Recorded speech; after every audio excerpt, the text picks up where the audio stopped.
ഇപ്പോൾ SSCയുടെ ആപ്ലിക്കേഷൻ കൊടുക്കുന്ന സമയത്ത് ഇപ്പോൾ ഫേസ് ഒതന്റിക്കേഷൻ, അതായത് ആധാർ ഫേസ് ഒതന്റിക്കേഷൻ കൂടി നടത്തേണ്ട ഒരു ഫീച്ചർ എനേബിൾ ചെയ്തിട്ടുണ്ട്. അപ്പോൾ അത് ചെയ്തെങ്കിൽ മാത്രമേ നിങ്ങൾക്ക് നമ്മുടെ ആപ്ലിക്കേഷൻസ് കംപ്ലീറ്റ് ചെയ്യാനായിട്ട് സാധിക്കുള്ളൂ. അപ്പോൾ അത് ചെയ്യാൻ വേണ്ടി എന്താ ചെയ്യേണ്ടതെന്ന് വെച്ചാൽ പ്ലേ സ്റ്റോറിൽ പോയി മൈ SSC എന്ന് പറയുന്ന ഒരു ആപ്പ് ഡൗൺലോഡ് ചെയ്യുക.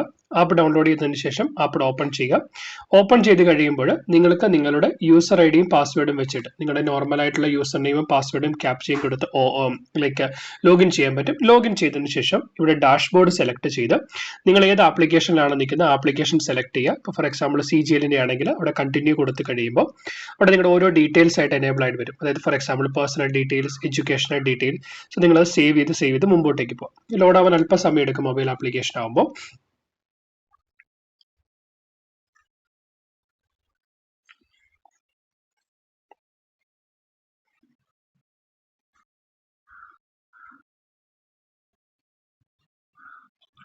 സോ ഓരോ ഡേറ്റയും നമ്മൾ ഓൾറെഡി എൻ്റർ ചെയ്തിട്ടുണ്ടാകും. ആ ഡേറ്റ സേവ് ചെയ്ത് മുമ്പോട്ട് പോകുമ്പോൾ നിങ്ങൾ എൻ്റർ ചെയ്തില്ലെങ്കിൽ എൻ്റർ ചെയ്ത് നോർമലി ആപ്ലിക്കേഷൻ കൊടുക്കുന്ന പോലെ എൻ്റർ ചെയ്ത് മുമ്പോട്ട് പോവുക. സേവ് ചെയ്ത് മുമ്പോട്ടേക്ക് പോകുമ്പോൾ ഇവിടെ നിങ്ങൾക്ക് കാണാൻ പറ്റും അഞ്ചാമത്തേതായിട്ട് ആധാർ ഒതന്റിക്കേഷൻ വെരിഫിക്കേഷൻ എന്ന് കാണാനായിട്ട് പറ്റും. സോ അവിടെ ഐ കൺസെന്റ് കൊടുക്കുക. ഐ കൺസെന്റ് ടിക്ക് ചെയ്തതിനു ശേഷം ആധാർ ഫേസ് ഒതന്റിക്കേഷൻ. ഓക്കെ, അപ്പൊ അതിനുവേണ്ടി നിങ്ങൾ വേറൊരു ആപ്പ് കൂടി ഇതിന് പ്ലേ സ്റ്റോറിൽ ഇൻസ്റ്റാൾ ചെയ്യേണ്ടതായിട്ടുണ്ട്. ആപ്പിന്റെ പേരെന്ന് പറയുന്നത് Aadhaar face RD app. Aadhaar face RD app എന്ന് പറയുന്ന ഒരു ആപ്പ് നമ്മൾ എനാബിൾ ചെയ്യണം.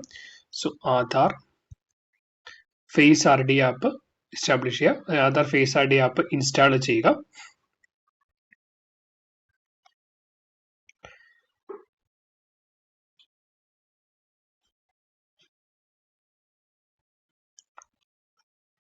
ഓക്കെ, ആപ്പ് ഇൻസ്റ്റാൾ ചെയ്തതിന് ശേഷം തിരിച്ചു വരിക, ഓക്കെ കൊടുക്കുക. സോ അതിനുശേഷം ആധാർ ഫേസ് ഒതന്റിക്കേഷൻ കൊടുത്തു കഴിയുമ്പോൾ ഇതിനകത്ത് allow Aadhaar face RD to take pictures. So while using the app face കൊടുക്കുക. അതിനുശേഷം ensure that face remains in ഒരു സർക്കിളാണ് കാണിക്കുന്നത്, സർക്കിളിൽ അത് കൃത്യമായിട്ടുണ്ട് എന്ന് ഉറപ്പാക്കുക. പ്രോംപ്റ്റ് അപ്പിയർ ആയതിനു ശേഷം നമ്മുടെ കണ്ണുകൾ അടയ്ക്കുക. കണ്ണുകൾ മൾട്ടിപ്പിൾ ടൈംസ് അടച്ചു കഴിയുമ്പോൾ ഇമേജ് ക്ലിയർ ആവുന്നതാണ്.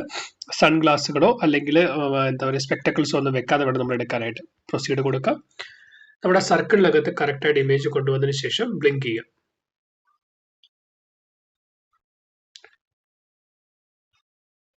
ഫേസ് ഒതന്റിക്കേഷൻ സ്റ്റാറ്റസ് പെൻഡിങ് എന്ന് കാണിക്കുന്നു. സോ അതിനുശേഷം സേവ് ദ നെക്സ്റ്റ് കൊടുക്കുക.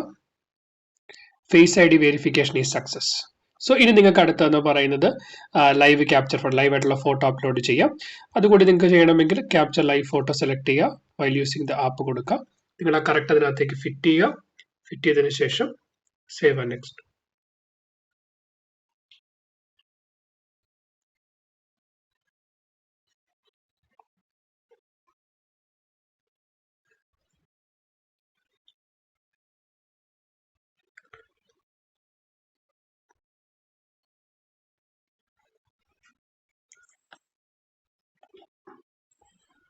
സോ ഈ ഇമേജ് വെരിഫൈഡ് ആയിട്ട് നിങ്ങൾക്ക് ആ പ്രോസസ്സ് കംപ്ലീറ്റ് ചെയ്യാനായിട്ട് സാധിക്കുന്നതാണ്. അതിനുശേഷം നിങ്ങൾ ഈ സിഗ്നേച്ചർ അപ്ലോഡ് ചെയ്യുക, ഫോട്ടോയുടെ പാസ്പോർട്ട് സൈസ് ഫോട്ടോ അപ്ലോഡ് ചെയ്യുക. അതിനുശേഷം പേയ്മെന്റ് നടത്തി ഡോക്യുമെന്റുകൾ അപ്ലോഡ് ചെയ്ത് നിങ്ങൾക്ക് കംപ്ലീറ്റ് ചെയ്യാവുന്നതാണ്. വീഡിയോ യൂസ്ഫുൾ ആയെന്ന് വിശ്വസിക്കുന്നു. ഇതുപോലെ ഇൻഫോർമേറ്റീവ് കണ്ടന്റ്സിന് വേണ്ടി ചാനൽ സബ്സ്ക്രൈബ് ചെയ്യുക.